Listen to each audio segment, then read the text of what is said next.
ദൈവത്തിന് മഹത്വം. എൻ്റെ പേര് ആനി. ഞാൻ തൃശ്ശൂർ ജില്ലയിലെ പുത്തഞ്ചിറ ഈസ്റ്റ് ഇടവക അംഗമാണ്. എൻ്റെ വീട്ടിൽ ശക്തമായ ഉറുമ്പിൻ്റെ ശല്യമായിരുന്നു. ചോറിലും കറികളിലും എല്ലായിടത്തും ചുമരുമോടെ അഴിഞ്ഞാണ് കടിക്കുന്ന ഉറുമ്പ്. ചോറുണ്ട് ഭക്ഷണം കഴിക്കാൻ വരുമ്പോൾ നിറച്ച് ഉറുമ്പായിരുന്നു. ഞാനിപ്പം അത് കുറേ നാളായിട്ടുണ്ടായിരുന്നു. അപ്പം ഞാൻ വെള്ളത്തിലൊക്കെ വെച്ച് അങ്ങനെയൊക്കെ ആയിരുന്നു നടന്നു വരുന്നത്. അപ്പം ഞാൻ കഴിഞ്ഞ വർഷം ഒരു വൺ ഡേ ഏകദിനൊക്കെ വന്നിരുന്നു, ഒരു ശനിയാഴ്ച ദിവസം. അതിനുശേഷം എനിക്ക് ഇവിടുത്തെ സകല തിന്മകൾക്കെതിരായുള്ള പ്രാർത്ഥന കിട്ടിയിരുന്നു. അപ്പം ഞാനത് എല്ലാ ദിവസവും കുടുംബ പ്രാർത്ഥനയ്ക്ക് ശേഷം 33 പ്രാവശ്യം ഞാൻ ചൊല്ലുമായിരുന്നു. അതിനുശേഷം എൻ്റെ വീട്ടിൽ യാതൊരു ഉറുമ്പ്, പല്ലി, പാറ്റ, എലി അങ്ങനെ യാതൊരു ശല്യമില്ല. നല്ലൊരു കൈയോടി കൊടുത്തുണ്ടോ സകല തിന്മകൾക്കെതിരായുള്ള പ്രാർത്ഥന. ഗ്രീക്ക് മൂലത്തിൽ നിന്നൊക്കെ വിവർത്തനം ചെയ്തിട്ടുള്ളതാണ്. ഫാദർ ഗബ്രിയേൽ അമോൽത്തൻ്റെ പുസ്തകത്തിൻ്റെ പിന്നിലുള്ള പ്രാർത്ഥനയാണ്. അതിശക്തമായ ബന്ധന പ്രാർത്ഥനയാണ് കേട്ടോ. ആ പ്രാർത്ഥന 33 പ്രാവശ്യം ചേച്ചി കുടുംബ പ്രാർത്ഥന കഴിയുമ്പോൾ ചെല്ലും.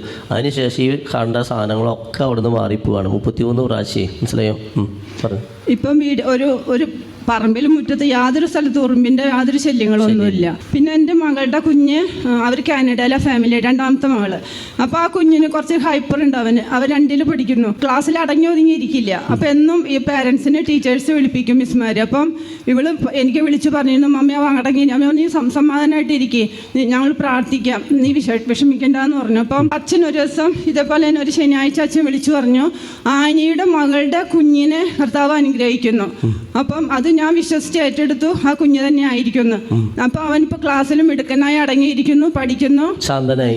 ശാന്തനായി. മാറിയത് വലിയ സാക്ഷിയാണ് കേട്ടോ.